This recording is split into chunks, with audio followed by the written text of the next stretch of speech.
So till now we are working on a simple circuit combination which is having a source and which is having a consumer like a resistor and an ammeter along with the conductor, and across the conductor we have a voltmeter which can be used to find the potential difference across the conductor. This is a simple circuit, but in general cases we are not having a simple circuit. We are having a circuit with multiple combinations, multiple combination of devices, and that multiple combination circuit will give effective resistance, not a single resistance. It will offer a total resistance, effective resistance from the circuit. So we need to find that effective resistance, how much impact on it. For example, in our household we have a fan, we have a light, and we have a grinder, etc. So utensils are there which are having different resistances. So if you combine all these devices in one circuit, then you will get an effective resistance which will impact the flow of charges, that is current. So we have two combinations in our textbook, that is series and parallel. We will describe it right now, series and parallel.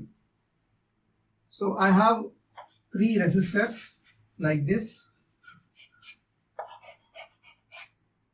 I am connecting one end of the resistor, 1, 2, 1, 2, 1, 2. So I am connecting the second end of the resistor to the first end of the other conductor, and second end of that other conductor to first end of another conductor, and the other end of the conductor will be connecting to the source like this. So such type of combination is called series combination. If you observe keenly through the circuit, the flow of current is having only one path. The flow of charge is having only one path. If it starts from one end, it will go through the conductors or resistors in only one path. There is no deviation of the charge. So such type of combination is series combination. Coming to the parallel combination, we have three resistors like this, 1, 2, 1, 2, 1, 2. If you combine all similar ends at one place like this, and if you combine another similar ends at one place and you are combining those two ends with a source, then such type of combination is called parallel combination. You can observe keenly here, the flow of charge, the paths for the flow of charge will be deviated at one point through these resistors. So that means current is going to be divided here. For example, 10 charges are starting here. So after reaching here, we have three paths. So 5 charges go to this line, and 3 charges go to this line, 2 charges go to this line approximately. So that means whatever the charge started at the first point will be separated into 2 or 3 or 4 multiple ways, and they will recombine at another point, and that recombinant point will be connected to the other end of the source. So such type of combination is called parallel combination. So observe these two. This is series combination, that is parallel combination. Parallel means all are parallel, all similar ends are connected at one end, and here all are standing one after the other like a row, and once first end will be connected to the other's second end, and remaining ends, what are the unconnected remaining ends, are connected at a source.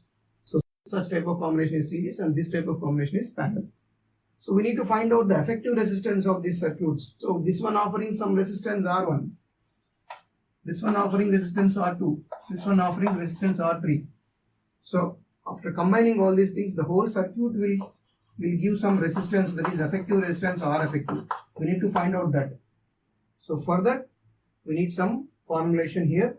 So here, whatever the current starting here and coming through the resistor, and here also coming through the same resistor, another resistor, and here also another resistor. So I, which is traveling through the conductor, is same for all conductors.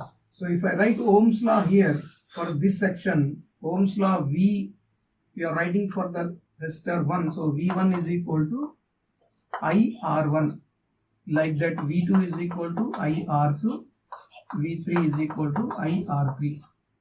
So the individual potential difference for each resistor is like this: V1 is equal to IR1, V2 is equal to IR2, V3 is equal to IR3. But for the whole, if you consider the potential difference of the battery or EMF of the battery as V, V is the total potential difference of the circuit, and I is the current which is flowing throughout the circuit, and R effective is the effective resistance offered by this circuit. So for that, to find the effective resistance, so I want to write V is equal to IR effective for the whole circuit. But what is V? Here, whatever the electrical energy that supplied from the battery is going to consume at different points, like V1, V2, V3. Depending on their potential differences, the electrical energy is going to be consumed. So whatever the electrical energy that started here, that will be the combination of sum of these consumers. So like the potential difference, total potential difference is also same as the sum of these individual potential differences in a series combination. So I can write V is equal to V1 plus V2 plus V3. If you substitute the values here, IR effective is equal to IR1 plus IR2 plus IR3. If you take out the common things, then you will get R effective is equal to R1 plus R2 plus R3. This is the formula to find the effective resistance when the resistors are combined in series combination. Coming to the parallel combination, so here this is R1, this is R2, this is R3, and some total current I is flowing from the source, and after reaching here it is going to divide like I1, I2, I3. So I1 current is flowing through R1, I2 current is flowing through R2, I3 current is flowing through R3. So what is the potential difference for these things? So if we consider these ends, this end is similar as this end is similar as this end is similar as this. So in line you are finding the potential difference for all at common points. Finding the potential difference for all these conductors at common points. So there exists common potential at these resistors. What is the distance between this place to this place? V. If you go this side also the same displacement. If you go this side also the same displacement. If you go this side also the same displacement. So the potential difference across all these resistors in a parallel combination is same. So if you write the Ohm's law for each division, V is equal to I1 R1, V is equal to I2 R2, V is equal to I3 R3. If you reshuffle it, you will get I1 is equal to V by R1, I2 is equal to V by R2, I3 is equal to V by R3. Now come to the total circuit. So total circuit has a current I with a potential difference V with an effective resistance R effective.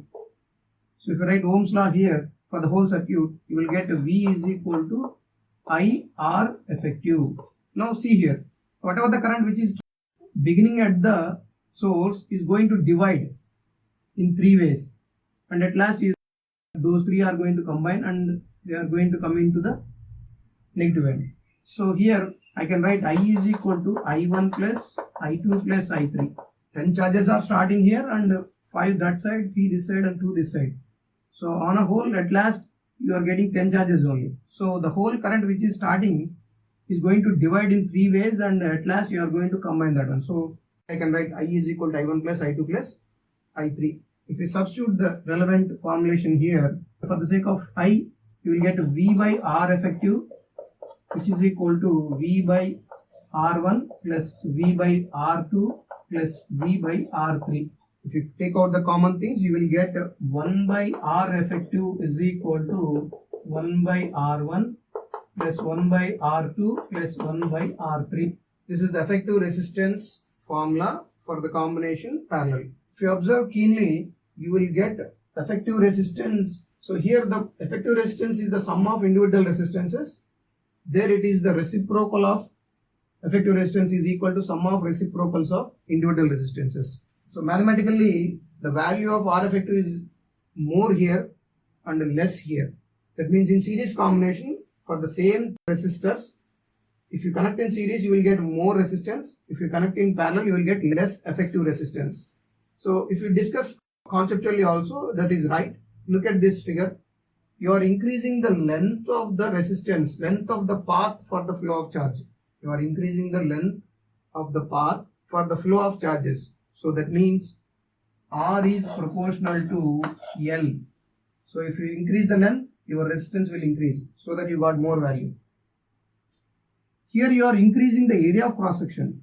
So you have this conductor and you are adding this conductor parallelly like this. So that means you are increasing the cross section. So this is the cross section.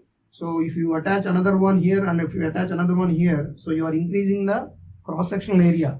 So that means you are increasing the flow area for the charges. So there is a chance of decreasing the resistance because R is proportional to 1 by A or R is inversely proportional to the area of cross section. So conceptually also these two are correct. Conceptually also we are right, and the expression that we got is useful for the formulation of finding the effective resistance in those respective combinations. Please remember students, so R effective for series combination is sum of individual resistances. Reciprocal of R effective in a parallel combination is equal to sum of reciprocals of individual resistances.